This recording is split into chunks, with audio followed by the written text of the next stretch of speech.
아니면 살아갈 수가 없네. 은혜 아니면 살아갈 수가 없네. 나의 모든 삶 다 주께 맡기니 참된 평안과 위로 내게 주신 주 예수, 오직 예수뿐이네. 은혜 아니면 살아갈, 우리 가슴에 손을 얹고 기도 찬송합시다. 나의 모든 것 다 주께 맡기니 참된 평안과 위로 내게 주신 주 예수, 오직 예수뿐이. 다시 한번 은혜 아니면 살아갈 수가 없네. 은혜 아니면 살아갈 수가 없네. 나의 모든 삶 다 주께 맡기니 참된 평안과 위로 내게 주신 주 예수, 오직 예수뿐이네. 우리 목소리로만 은혜 아니면, 은혜 아니면 살아갈 수가 없네. 나의 모든 삶 다 주께 맡기니 참된 평안과 위로 내게 주신 주 예수, 오직 예수뿐이네. 아멘. 우리 시간 함께 기도합시다. 예수밖에 없습니다. 우리가 바라보고 우리가 의지할 분 주님밖에 없습니다. 주님을 의지하여 이제 이 자리에 나왔사오니 주님, 우리를 받아주시옵소서. 우리의 예배를 받아주시옵소서. 우리의 찬송을 받아주옵소서. 우리의 가운데 말씀해 주시고 주의 은혜를 충만히 부어주시옵소서. 함께 기도하겠습니다. 사랑하는 우리 주님, 우리와 함께 해주옵소서. 우리를 붙잡아 주옵소서. 우리에게는 오직 예수밖에 없습니다. 예수님만을 붙들기 원합니다. 예수님만을 의지하기 원합니다. 주님만을 바라보며 주님만 기뻐하시는 온전한 예배를 주님 앞에 드리기 원하오니 주님의 은혜 아니면 살아갈 수 없는 우리에게 주님의 은혜를 부어 주옵소서. 주의 성령의 역사가 없으면 살아갈 수 없는 우리에게 성령의 역사를 부어주시고 한 사람 한 사람 위에 주님께서 부으시는 은혜로 우리가 주님께 되버릴 수 있도록 주여 도와주시기를 간절히 구하고 기도합니다. 이 세상 의심을 다 내려놓고 주님 앞에 나와서 주님 이 시간 우리를 받아주시고 이 시간 주의 은혜로 우리에게 주의 말씀해 주시고 주의 은혜로 우리가 우리를 심어주심으로 이제 우리가 세상을 바라보지 않고 주님을 바라보며 주님을 의지할 수 있도록 주님 도와주옵소서. 우리 주님만을 의지하며 붙들 때에 이 시간 어떤 것도 붙하지 못하도록 주님 주를 지키사 우리를 돌봐주시며 우리 주의 가운데 살아가시도록 주여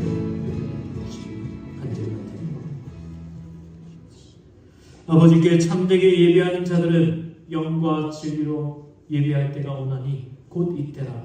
아버지께서는 자기에게 이렇게 예배하는 자들을 찾으십니다. 하나님은 영이시니 예배하는 자가 영과 진리로 예배할지니라. 아멘.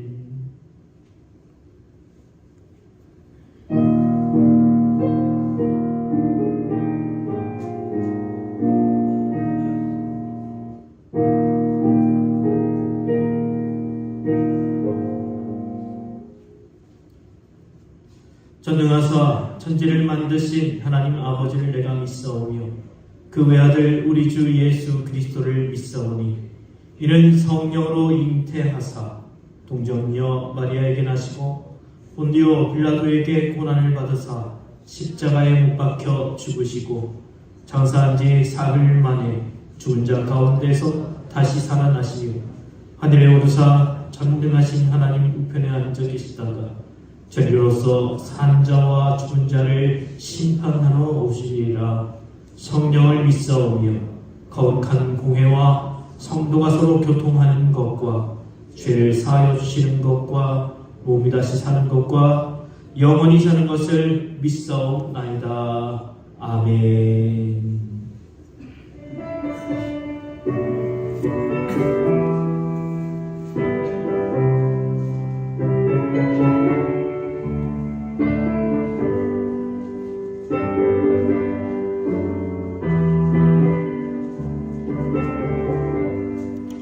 창조의 주 아버지께 감사 찬송드립니다. 부름받은 자녀들이 주의 손에 함께 모여 찬송하고 기도하며 몸과 마음 모두 어서 주께 아버지여 받으소서.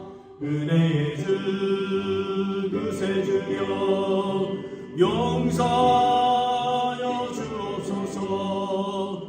허물 많은 죄인들이 주님 앞에 회개하니 거듭나게 해주시고 말씀으로 성장하여 서로 사랑하여 하나 되게 하옵소서.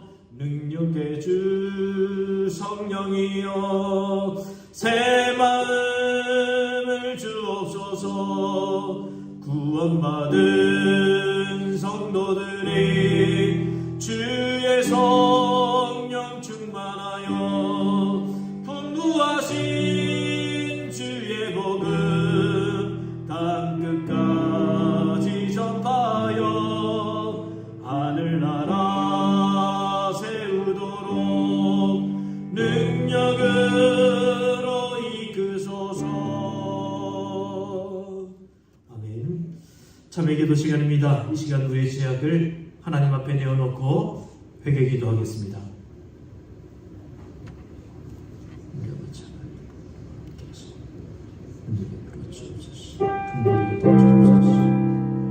우리에게 생긴 수많은 죄악들 주 용서해 주시고 아버지 큰 일을 우리를 해주시고 죄 용서해 주시고 도와내 주시고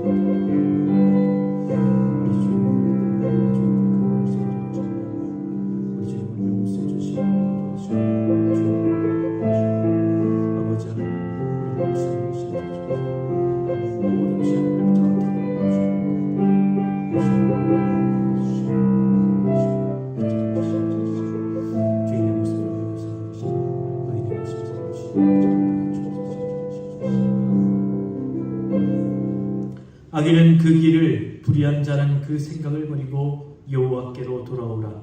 그리하면 그가 긍휼히 여기시리라. 우리 하나님께로 나아오라. 그가 널리 용서하시리라. 이 말씀 의지하여 우리의 모든 죄가 용서받은 줄 믿습니다. 아멘. 성시교독입니다. 교독문 37번 시편 91편 말씀입니다. 교독문 37번입니다.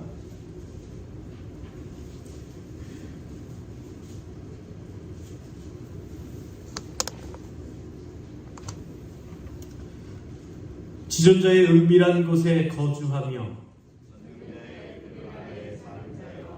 나는 여호와를 향하여 말하기를 그는 나의 피난처요 나의 요새요 내가 의뢰하는 하나님이라 하리니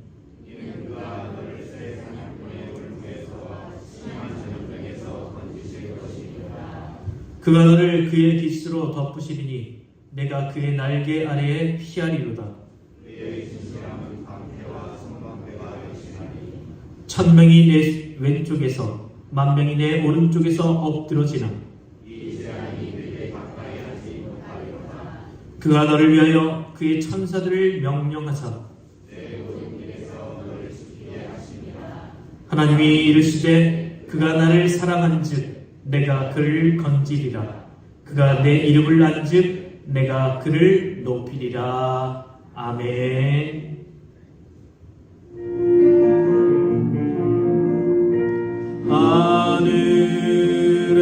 하늘에 계신 아버지 이름 거룩하사 주님 나라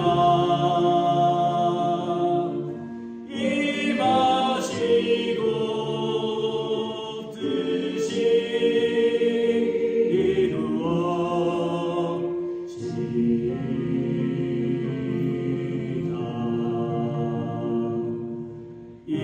일용할 양식 주시고 우리들의 큰 죄 다 용서하시고 또 시험에 들게 마시고 악에서 구원하소서. 대개 주의 나라 주의 권세 주의 영광 영원히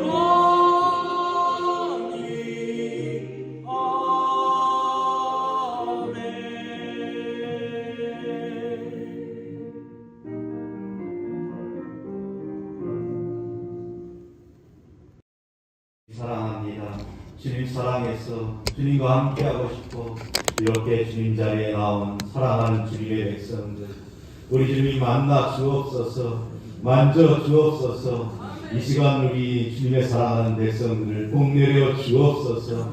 주님, 의로가 필요한 자에게 주님의 의로하심이 함께하기를 원합니다. 아멘. 주님의 능력의 손길이 필요한 자에게 주님의 능력의 손길이 함께하기를 원합니다. 아멘. 주님, 치료를 받기 원하는 자에게 주님의 사랑의 손길이 함께하여 치료하여 주시기를 원합니다. 내가 채찍에 맞음으로 너희가 나음을 입었다 하신 주님의 그 채찍의 능력의 손길이 지금 이 시간 필요한 주님의 백성들에게 함께하게 하여 주옵소서. 주님의 말씀으로 우리를 인도하여 주옵소서. 내가 곧 길이요 진리요 생명이라 말씀하신 주님, 주님의 길로 인도하여 주시기를 원합니다. 이 험하고 악한 세상에서 우리의 갈 길을 밝히 보여주시고 오직 주님만을 바라보고 주님만을 사랑하며 주님께 나아가는 아름다운 자녀들 우리 주님 인도하여 주옵소서. 가로나 우로나 치우치지 않게 지키시고 오직 주만 바라보고 나아가게 인도하여 주옵소서. 주님, 귀한 말씀으로 우리의 갈 길을 인도하여 주실 줄 믿습니다. 말씀으로 인도하시는 목사님 붙들어 주옵소서. 성령으로 충만케 붙들어 주옵소서. 그 입술의 권세와 능력을 더하여 주옵소서. 듣는 자의 마음문이 열어지게 하시고 영의 양식으로 충만하여 우리 주님도 승리하는 삶을 살게 하여 주옵소서. 우리의 마음이 주님의 마음 닮아가길 원합니다. 서로 사랑하라 하신 주님의 말씀 따라 우리의 작은 가슴이 주님의 사랑의 마음으로 채워지게 하시고 성령 하나님 함께하여 주시어서 이 땅에서 주님의 빛과 소금의 역할을 감당하는 아름다운 자녀들로 살게 하여 주옵소서. 아멘. 사랑하는 주님 앞에 감사하며 예수님 이름으로 기도드립니다. 아멘. 아멘.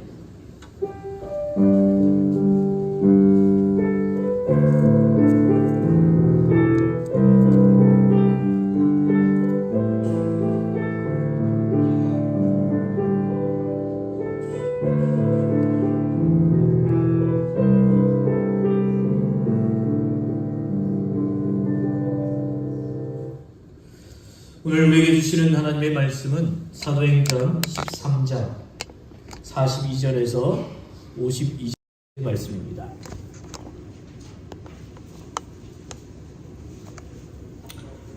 신약 210쪽입니다. 사도행전 13장 42절에서 52절까지의 말씀입니다.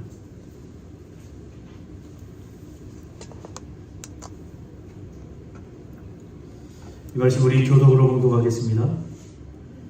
그들이 나갈새 사람들을 청하되 다음 안식일에도 이 말씀을 하라 하더라. 회당의 부인이 그 나위에 유대인과 유대교에 인교한 경건한 사람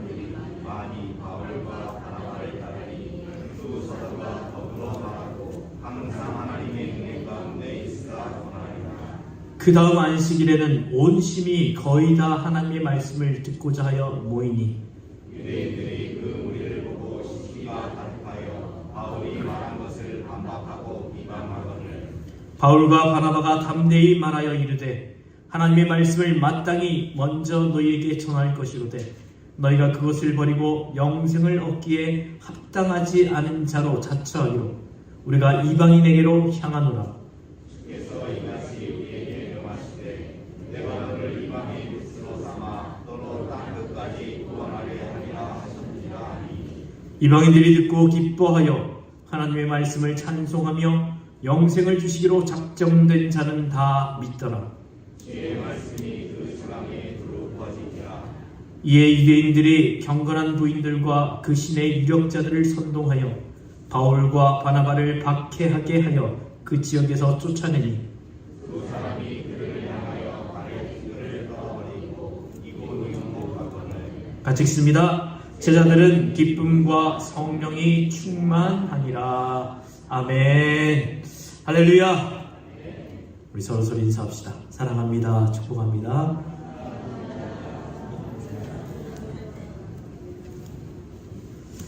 주님의 이름으로 여러분을 사랑하고 축복합니다. 주님께서 주시는 은혜가 날마다 여러분의 삶 가운데 가득 넘쳐나기를 다시 한 번 더 주님의 이름으로 축복합니다. 자, 사도행전에는요 유명한 설교 세 부분이 나와요. 2장에는 베드로의 설교가 나오죠. 베드로의 설교 우리 함께 이야기를 나눴죠. 성령 충만한 다음에 베드로가 설교를 했던 내용, 그랬더니 5,000명이나 주님 앞에 돌아오게 된 놀라운 일이 일어났죠. 두 번째는 7장에 스데반의 설교가 나옵니다. 스데반이 죽음을 앞두고 한 설교입니다. 세 번째는 오늘 말씀 바울의 설교입니다. 다 명설교인데 설교에 대한 반응이 각각 다 다르게 나타나요. 베드로의 설교는 하루에 5,000명, 3,000명 회개하고 돌아온 역사가 일어났죠. 스데반은 설교 후에 사람들의 돌팔매질 받아서 죽음을 당합니다. 그럼 바울의 설교를 들은 회중들은 어떤 반응을 보였을까요? 설교 얘기가 나왔으니까 흔히 우리가 말하는 잘한 설교, 은혜로운 설교는 어떤 설교겠습니까? 중세 수도원에서 있었던 일입니다. 수도원장이 이제 초임, 그냥 햇병아리 그런 수도사들에게 설교 연습을 시킵니다. 그 중에 어떤 수도사에게 설교를 하라고 했습니다. 그 수도사는 갑자기 시키니까 너무 갑작스러워서 얼떨결에 그냥 앞에 나가서 설교를 합니다. 근데 도무지 할 말이 없어요. 그래서 청중들에게 이렇게 묻습니다. 여러분, 제가 오늘 무슨 설교하실 줄 아시겠습니까? 뭐라 그랬겠어요? 뭐라고 그랬겠어요? 모릅니다. 아니, 알 수가 없죠. 그러니까 모른다 그랬겠죠. 그러니까 그 수도사도 이렇게 이야기하고 내려갑니다. 나도 모릅니다. 수도원장이 굉장히 화가 났죠. 그 다음날 한 번 더 설교를 하라고 똑같이 이야기합니다. 근데 이 수도사가 똑같이 전날처럼 묻습니다. 여러분, 오늘 제가 어떤 설교하실지 아십니까? 어제 그 사건이 있었기 때문에 거기 앉아있던 사람들이 이제는 반대로 얘기합니다. 예, 압니다. 그 수도사가 이야기합니다. 알면 됐습니다. 내려옵니다. 수도원장이 너무너무 화가 나가지고 그래도 한 번 더 기회를 주자. 한 번 더 기회를 주자. 마지막으로 한 번 더 기회를 줍니다. 한 번 더 해봐라. 셋째 날이 됐습니다. 수사가 똑같이 묻습니다. 여러분, 오늘 제가 무슨 설교하실지 아시겠습니까? 그래서 이제 이 청중들이 이 말 해도 저 말 해도 데리고 갈 거니까 반은 알겠습니다. 반은 모르겠습니다. 얘기를 한 거예요. 그러니까 그 수도사는 이렇게 이야기합니다. 아는 사람이 모르는 사람에게 설교해 주십시오. 크게 혼날 줄 알았는데 수도원장이 박수를 막 하면서 칭찬하기를 내가 지금껏 이 수도원에서 들었던 설교 중에 제일 명설교입니다. 칭찬합니다. 그리고 그 수도사가 말한 아는 사람이 모르는 사람에게가 그 수도원의 표가 되었다고 합니다. 설교는 먼저 말씀을 깨달은 사람이 깨닫지 못하는 사람에게 전해주는 것입니다. 그게 좋은 설교예요. 소망교회 곽선희 원로원 목사님 지금 돌아가셨지만 잘하는 설교, 은혜로운 설교에는 4가지 조건이 갖춰졌다고 얘기합니다. 첫 번째는 듣는 사람이 졸지 않으면 좋은 설교다. 우리 성도들 조는 분이 없어서 제가 가끔 착각에 빠져요. 야, 난 설교 잘하는구나. 두 번째, 모두가 잘 알아듣는 설교가 좋은 설교다. 모르겠어요, 이거는. 세 번째, 설교 들은 교인들이 다음 주에도 설교를 들으러 와야 잘하는 설교다. 네 번째, 설교 들은 사람이 다음 주에 한 사람 더 데리고 나오는 설교가 잘하는 설교다. 이 얘기를 하시죠. 제가 곰곰이 생각해봤죠. 설교 잘 듣는 사람이 졸지 않으면 잘하는 설교다. 난 잘하는 설교일까? 아니요. 우리 성도들이 좋은 성도들이라 그래도 끝까지 참고 졸음도 쫓아가면서 허벅지 꼬집어가면서 찾는 줄로 알고 있습니다. 그리고 모두가 잘 알아듣는 설교? 글쎄요. 잘 알아듣는지 못 알아듣는지 모르겠습니다. 다만 아는 척 해주셔서 감사드립니다. 다음 주에도 설교를 또 들어와야 잘하는 설교다라고 얘기하는데 우리 교인들이 너무 좋은 교인들이라 목사가 설교를 잘하든 말든 상관없이 온전한 예배를 드리는 성도들이라 또 이 자리에 나와 계심을 믿습니다. 그래서 저는 설교 못하는 목사로 저는 마음속에 그렇게 스스로 인정을 하고 있습니다. 참 아직도 멀었구나 이 생각을 합니다. 그렇게 저도 매주일마다 열심히 준비하면서 노력할 테니까 여러분도 이 목사가 설교 잘할 수 있도록 설교 들을 때 잘한 설교가 될 수 있도록 졸지 마시고 매주일마다 은혜 받으시고 아멘 하시고 또 한 명 더 데리고 오는 역사가 있기를 원합니다. 자, 그러면 오늘 생각할 주제로 다시 한번 돌아가 봅시다. 지금 우리는 사도 바울이 비시디아 안디옥에 도착해서 회당에서 설교한 내용을 지난주에 함께 나누었죠. 17절에서 41절까지의 말씀, 긴 설교였지만 결론 내리면 2가지라고 이야기 드렸습니다. 첫 번째는 예수님이 여러분들 위해서 십자가에서 못 박혀 죽으셨고 무덤에서 다시 살아나셨는데 이것은 구약에 이미 예언된 대로 다 이루어진 것입니다. 이 설교를 했습니다. 그리고 다윗의 시체, 당신들이 그렇게 위대한 왕이라고 하지 않는 다윗의 시체는 썩어버렸지만 예수님의 시체는 썩지 않고 다시 살아나셨다, 부활하셨다. 그 부활의 소식을 전했습니다. 두 번째는 예수님을 믿으면 죄사함을 받고 의롭다 하심을 입게 된다. 이 말씀을 전했습니다. 말씀을 들은 회중은 어떤 반응을 보였을까요?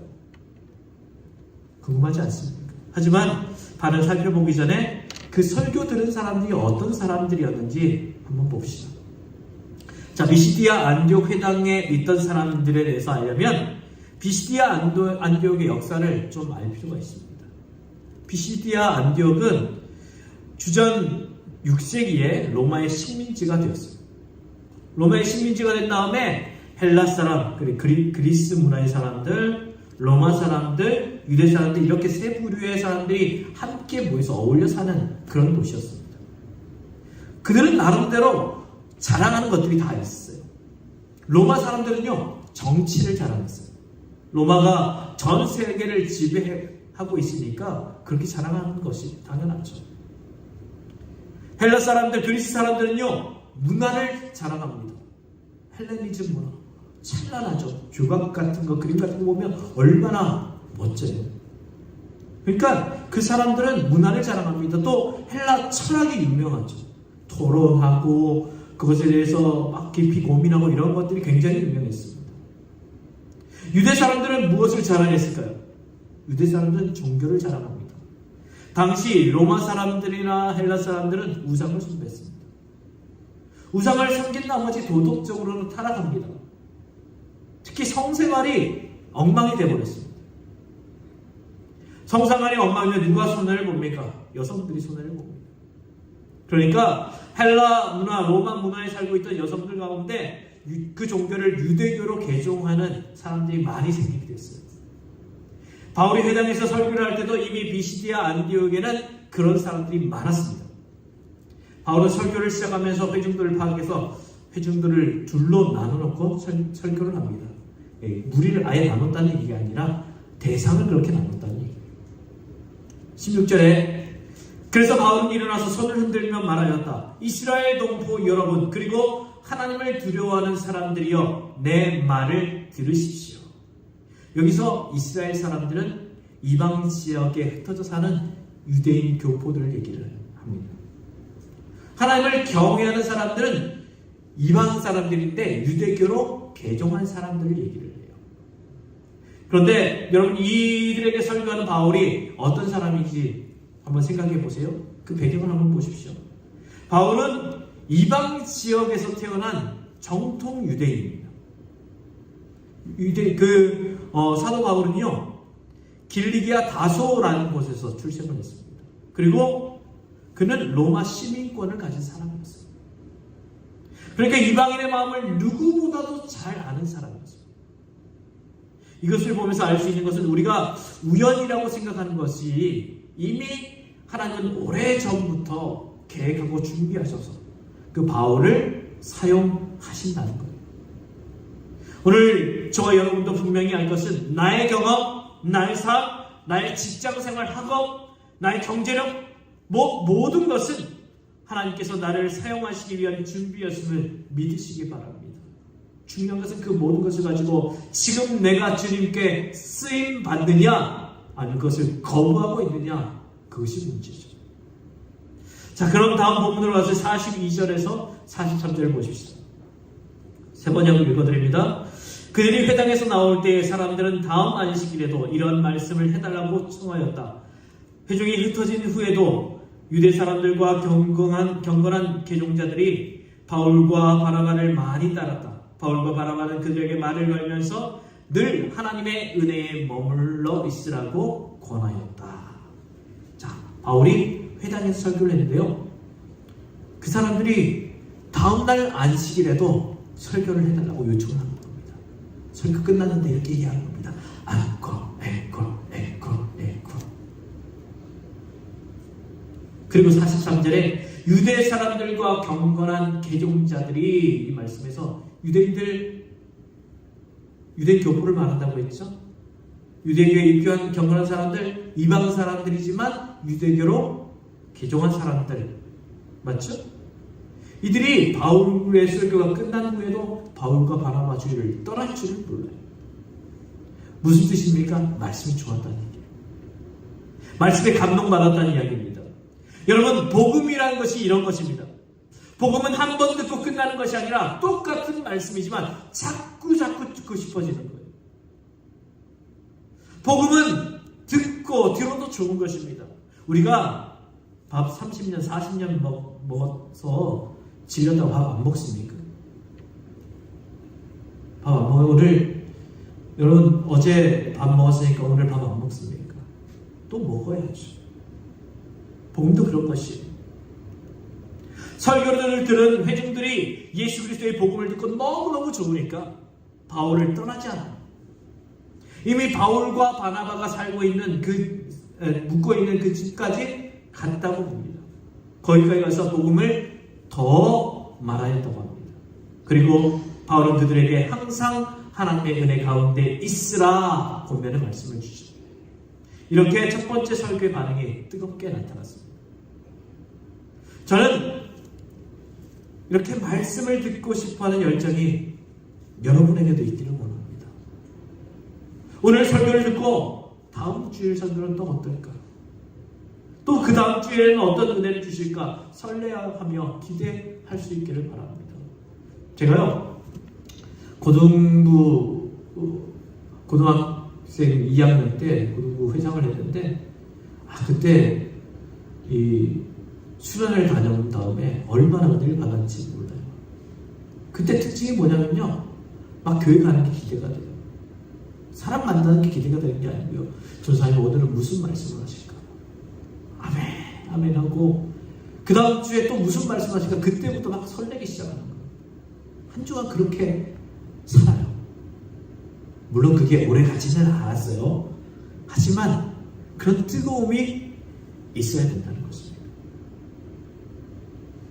그렇게 기대하는 마음으로 한 주일이 지나고 또 안식일이 다가왔습니다. 그때 반응을 44절에 이렇게 이야기합니다. 그 다음 안식일에는 온 동네 사람이 거의 다 하나님의 말씀을 들으려고 모여들었다. 이렇게 얘기합니다. 제가 설교를 준비하면서 이 말씀 중에 온 시민이, 온 동네 사람이 거의 다 하나님의 말씀을 듣고자 모였다라고 했는데, 이게 과연 문자 그대로 해석해야 될 건지, 아니면 사람들이 많이 모인 것을 강조하기 위해서 그런 건지 막 고민에 빠졌어요. 이게 맞나? 저게 맞나? 문헌도 막 찾아보고 그랬어요. 그랬더니 아니, 신학자들도 똑같은 고민을 하고 있더라고요. 이게 강조한 거라고 하는 사람도 있고, 어떤 사람들은 그냥 문자 그대로 보는 것이 맞다고 얘기한 사람도 많았습니다. 그 중에서 코엔 대학교 부총장 김영종 박사는 문자 그대로 해석을 했습니다. 당시 비시디아 안디옥에 한 5만 명 정도가 살고 있었다고 해요. 이유는 비시디아 안디옥에 원형 경기장이 있는데, 거기 원형 경기장에 한 2만 명 정도가 들어갈 수가 있대요. 근데 그 당시 원형 경기장을 만들 때 그 도시 사람 5분의 1 정도가 들어가도록 지었는데, 비시디아 안디옥의 시민 5만 명, 그리고 그 주변에 살고 있는 사람이 5만 명 정도가 있었을 것이다 라고 추정을 하는 것입니다. 그래서 바울의 첫 설교를 들은 후에 한 주일 뒤에 이 회당이 아닌 회당 옆에 있는 원형 경기장인 그 원형 경기장에 비시디아 안디옥 사람들이 거의 다 모여서 이 설교를 들었다는 것이죠. 그 당시에는 마이크도 없는데 어떻게 설교를 했을까요? 근데 그 원형 경기장이요, 가보면 실제로 제가 이스라엘에 갔을 때 원형 경기장이 거기 가이사랴에 있었거든요. 거기 가면 경기장 가운데 서서 쫙 소리를 내면요, 저 끝까지 다 들려요. 그렇게 설교 음향이 설계가 되어 있는 것 같아요.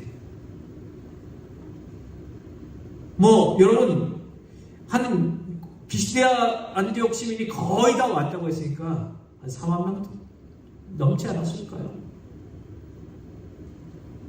아무튼 그렇게 생각하는 것입니다. 여러분, 김영종 박사의 생각을 취하던 다른 신학자들의 강조법을 취하던 중요한 것은, 비시디아 안디옥 사람들이 복음을 듣고 싶어서, 바울이 전하는 그 복음을 듣고 싶어서 도시 전체가 발칵 뒤집혔다는 거예요. 설교를 듣고 싶어서 모였다는 거예요. 저는 우리 교회도 그런 교회 될 수 있기를 바랍니다. 그래서 매주일마다 설교 듣고 싶어서, 예배 드리고 싶어서 더 많은 하나님을 사모하는 사람들이 주님 앞에 나오는 그런 역사가 우리 교회도 일어날 수 있기를 바랍니다. 그런데 이런 놀라운 역사가 일어나는데, 한켠에는 이것을 못마땅하게 여기는 사람들이 있었습니다. 45절 말씀을 보면, 유대 사람들이 그 무리를 보고 시기심이 가득 차서 바울과 바나바가 한 말을 반박하고자 비방하였다. 여기서 우리가 알아야 할 것은, 같은 설교를 듣지만 반응은 항상 두 가지라는 거예요. 이것은 예루살렘 교회에서부터 시작해서 오늘날까지도 똑같습니다. 설교 듣고 은혜 줘서, 은혜 충만해서 좋아하는 사람도 있고요, 설교 듣고 설교자 삐딱하게 보고 비방하는 사람도 있습니다. 우리 교회는 없겠죠? 오늘 말씀 보세요. 바울의 설교를 들으려고 오는 무리들을 보고 비방하는 사람들이 있었다는 거예요. 누구예요? 유대인들입니다.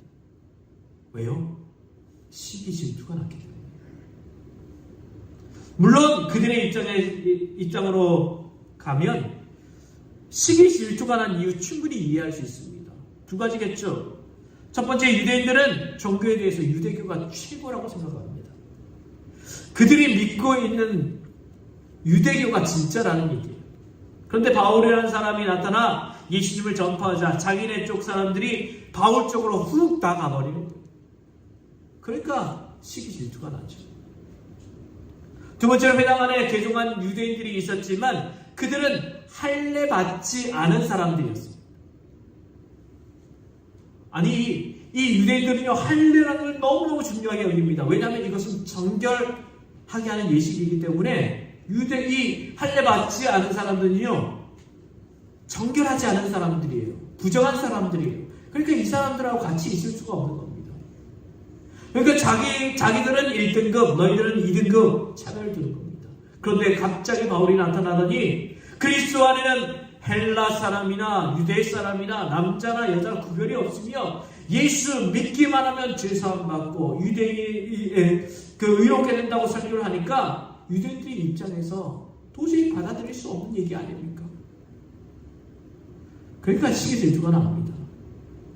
이들이 시기질투는 마음으로 한 것이 아니라 행동으로 옮겨서 그들을 핍박합니다. 말씀 좀 건너뛰어서 50절로 가봅니다. 50절에 그러나 유대 사람들은 경건한 귀부인들과 그 성의 지도층 인사들을 선동해서 바울과 바나바를 박해하게 하였고 그들을 그 지방에서 내쫓았다. 유대인들이 자신의 힘으로 못하니까 유대교로 개종한 이방 고위층 부인들과 그 성의 유력한 지도자들을 선동해서 바울과 바나바를 비시디아 안디옥에서 쫓아낸 거예요. 악의 세력의 전형적인 특징이죠. 그런데 이런 시기 질투를 받은 바울과 바나바는 주눅들지 않아요. 오히려 비방하는 유대인들에게 이렇게 말합니다. 46절에 47절입니다. 그러나 바울과 바나바는 담대하게 말하였다. 우리는 하나님의 말씀을 당신들에게 먼저 전해야 하였습니다. 그러나 지금 당신들은 그것을 배척하고 영원한 생명을 얻기에 합당하지 못한 사람으로 스스로 판정함으로 우리는 이제 이방 사람들에게로 갑니다. 주님께서 우리에게 명하시기를 내가 너를 문민족의 빛으로 삼았으니 그것은 내가 땅끝에서 구원을 이루게 하려는 것이다 하셨습니다. 예수님도 이 사실을 인정하셨어요. 복음 전파의 첫 대상은요, 유대인이었습니다. 그래서 잃어버린 양에게 먼저 가야 한다고 주님께서 말씀하셨어요. 문제는 복음의 물줄기가 그들에게 가야 하고 그 복음을 그들이 들어야 하는데 유대인들이 복음의 물줄기를 거부했어요. 듣지 않았어요. 수용하지 않습니다. 여러분, 물은 위에서 아래로부터 흘러내리죠. 그런데 막힌 곳이 있으면 어떻습니까? 그곳을 피해서 방향을 바꾸죠. 바울과 바나바가 하는 말이 그런 말입니다. 복음의 물줄기를 마땅히 유대인들에게 흘러가야 하는 게 맞는데 너희들이 그 복음의 물줄기, 축복의 물줄기를 막지 않았느냐? 그래서 물줄기가 이제 그것을 지나서 이방인들에게 가는 것이다 라고 얘기하는 거예요. 이 말씀에서 우리 신앙인들도 이 말씀을 잘 들어야 합니다. 우리의 신앙이 뭐 2대, 3대, 4대 그것이 우리의 자랑이 될 수는 없습니다. 우리 집안 가운데, 가문 가운데 계속해서 흐르는 복음의 물줄기, 축복의 물줄기가 여러분과 여러분의 후손에게도 계속해서 이어지게 하시기를 바랍니다. 오늘 한국교회 문제는 복음의 물줄기가 끊어지는 가정이 너무나 많다는 거예요.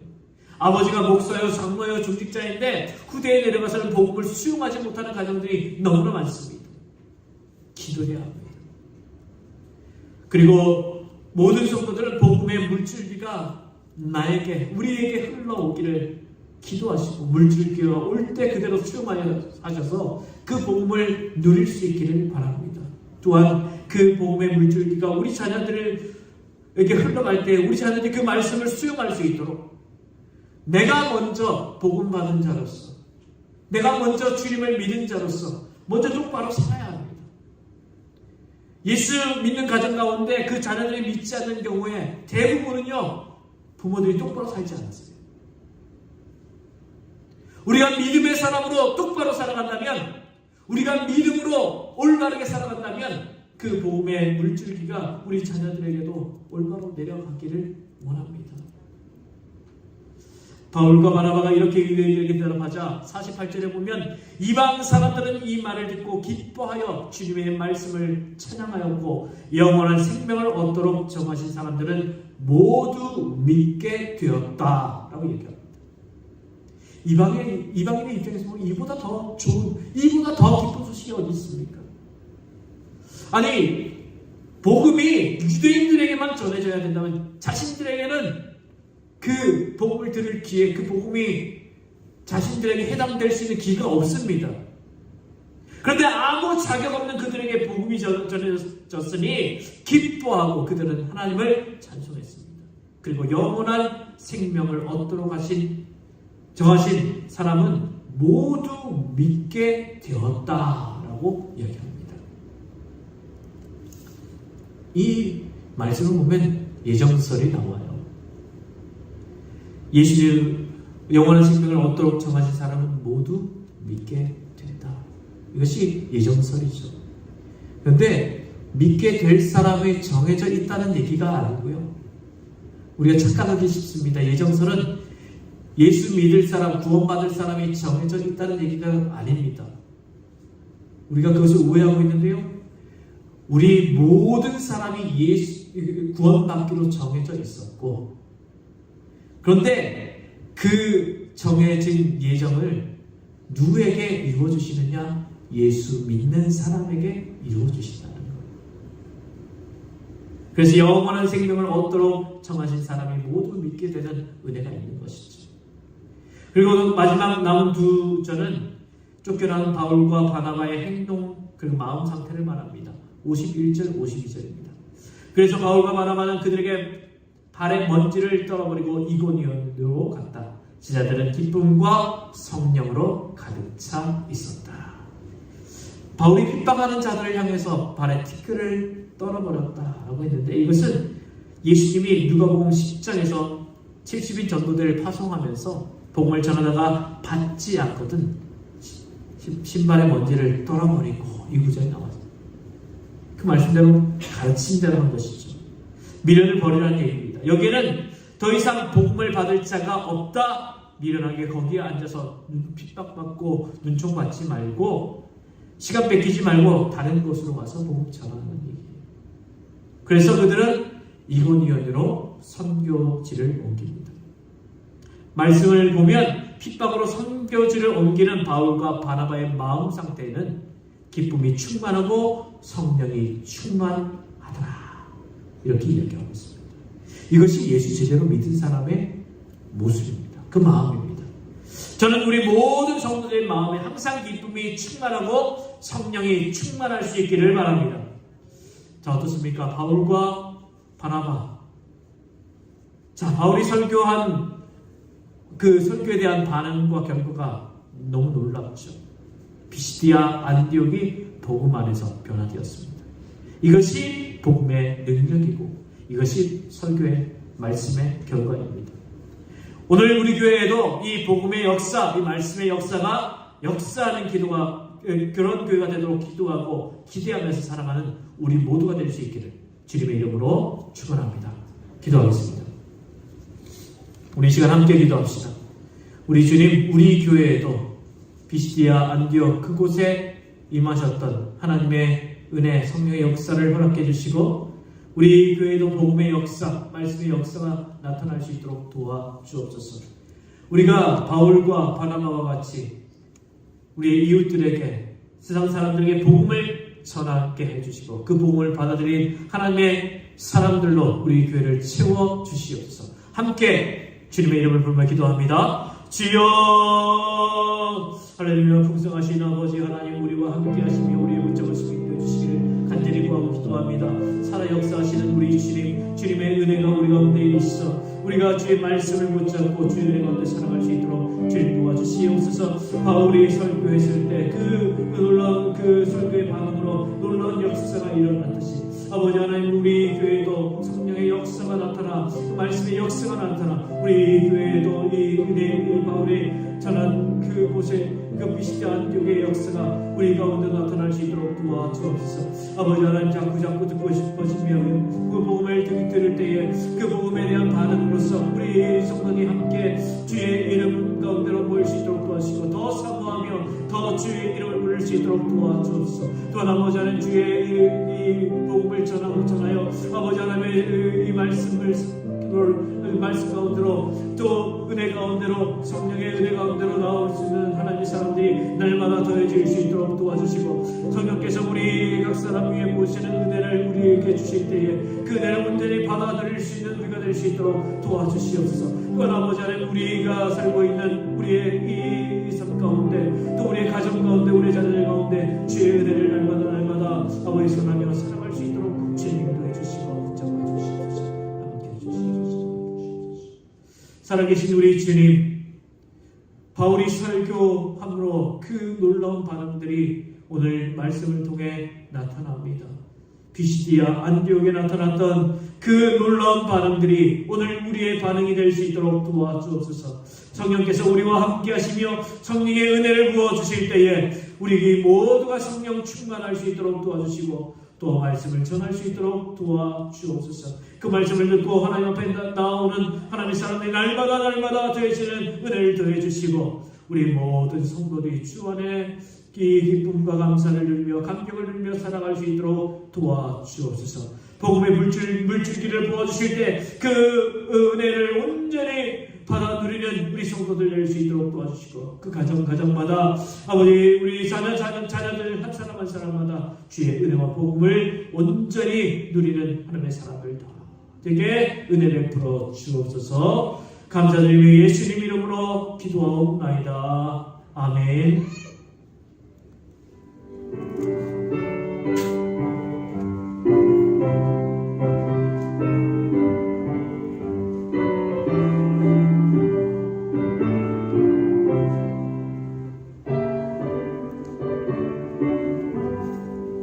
온 세상 위하여 나 모든 전하리.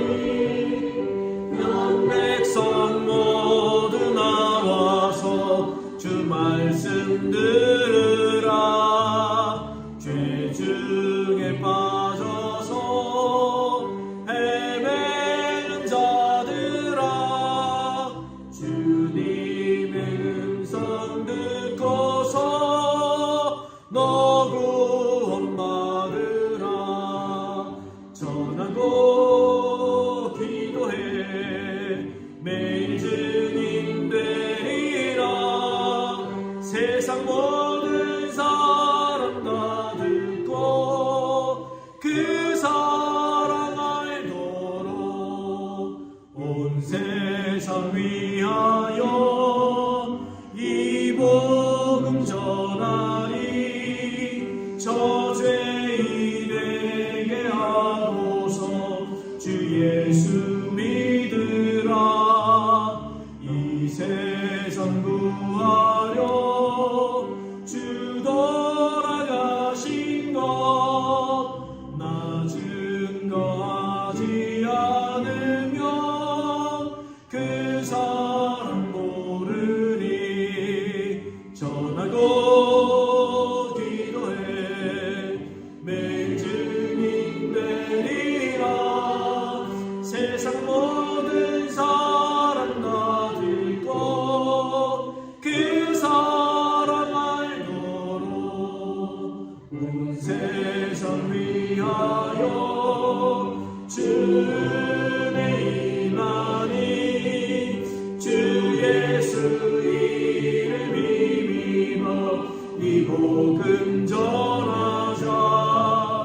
먼 곳에 나가서 전하지 못해도 나 어느 곳에 있든지 늘 기도해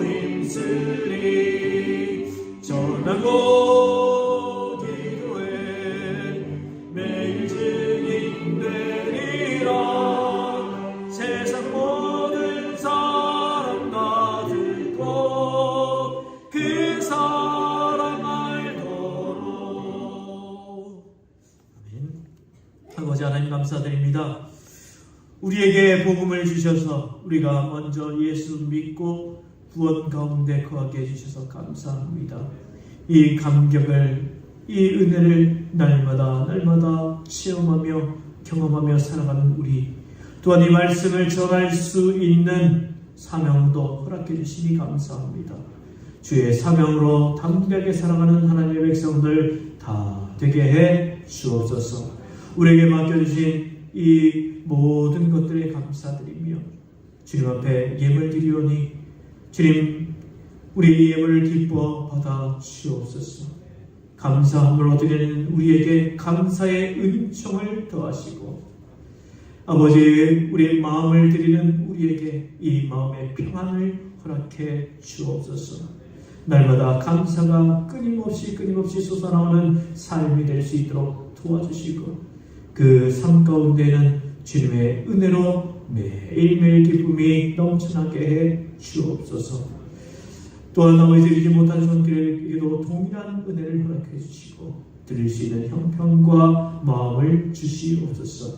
쓰이는 곳곳마다 하나님의 은혜가 나타나며 주님의 영광을 위해 거룩하고 깨끗하게 사용될 수 있도록 주님 은총 베풀어 주옵소서.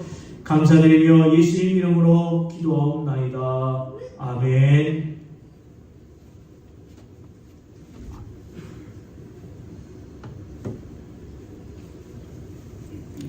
교회 소식을 전합니다. 교회 소식은 주보를 참고해 주시기 바랍니다. 네. 오늘 예배 참석하신 모든 분들 주님의 이름으로 사랑하고 축복합니다. 오늘 임시재직회를 또 하게 됐습니다. 지난주에 했는데 오늘 임시재직회는 또 급하게 처리해야 되는 부분이라 우리 대출, 교합농협 대출 연장 여러분들이 이거를 동의를 해 주셔야 그 서류를 내고 연장을 할 수가 있거든요. 그래서 예배 마치자마자 바로 임시재직회 하도록 하겠습니다. 오늘 오전 예배 후에 임시재직회 후에 바로 또 운영위원회 있습니다. 지난주에 운영위원회가 있었는데 다들 바쁘셔서 참석을 못하셔서 오늘 운영위원회 합니다. 설교 시간에 전도 대상자 작성하려고 그랬는데 지금 하겠습니다. 자, 여러분 주보에 들어있는 설교 대상자 카드 있습니다. 여러분 지금 작정하시고 나가실 때 헌금함에 넣고 가시기 바랍니다. 자, 지금 우리가 같이 제가 1월 달부터 시작해서 기도하시고 지난주에 하려다가 못했고 또 이번 주에 다시 하게 됐는데 그동안 기도하고 내가 전도하겠습니다 하시는 분들 이름을 쓰시는데 두 군데 다 쓰셔요. 자기 보관용하고 또 교회 제출용하고 두 군데 다 쓰셔가지고 이렇게 제출해 주시길 바랍니다. 제가 잠깐 시간을 드릴게요. 작성할 수 있는 시간 드릴게요.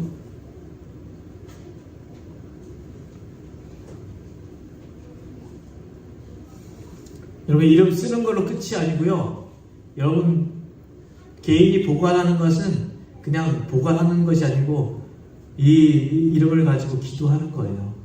그리고 교회 보관용은 제가 그분들의 이름을 부르면서 기도할 거예요. 그래서 저와 여러분들이 같이 우리 전도 대상자들을 놓고 1년 동안 우리 기도하고 전도하도록 그렇게 하겠습니다.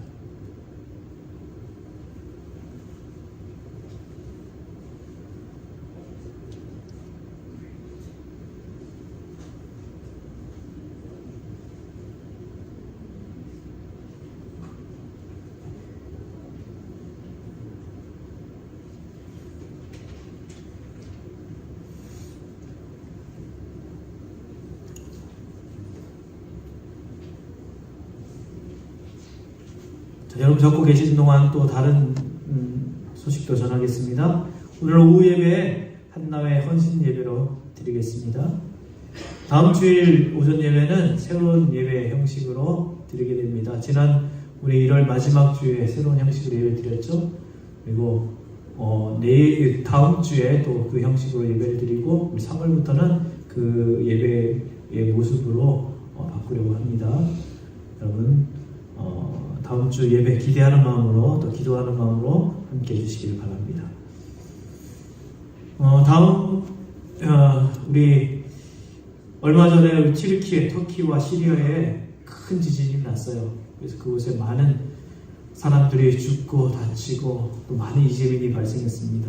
그래서 그 이재민들을 돕기 위한 특별 헌금을 하려고 합니다. 다음 주일 우리 헌금 시간에 우리 같이 이 헌금에 특별 헌금에 참여하셔서 이 드린 헌금을 가지고 우리가 이 이재민 돕기를 진행하도록 하겠습니다. 여러분 기도하면서 또 우리 이 튀르키예와 시리아의 그 어려움 당한 그리고 우리 이웃들을 위해서 기도하십시다. 그리고 그 땅에 하나님의 은혜가 임하고 위로가 임할 수 있도록 우리가 정말 작은 것이지만 위로의 손길들이 될 수 있도록 우리가 함께 기도하면서 특별 헌금을 준비할 수 있기를 바랍니다. 이제 다 적으셨으면 우리 나가시면서 예배 마치고 나가시면서 우리 헌금함에 넣어주시기 바랍니다. 이제 자리에서 일어나서 이런 교회 되게 하소서 찬양하겠습니다.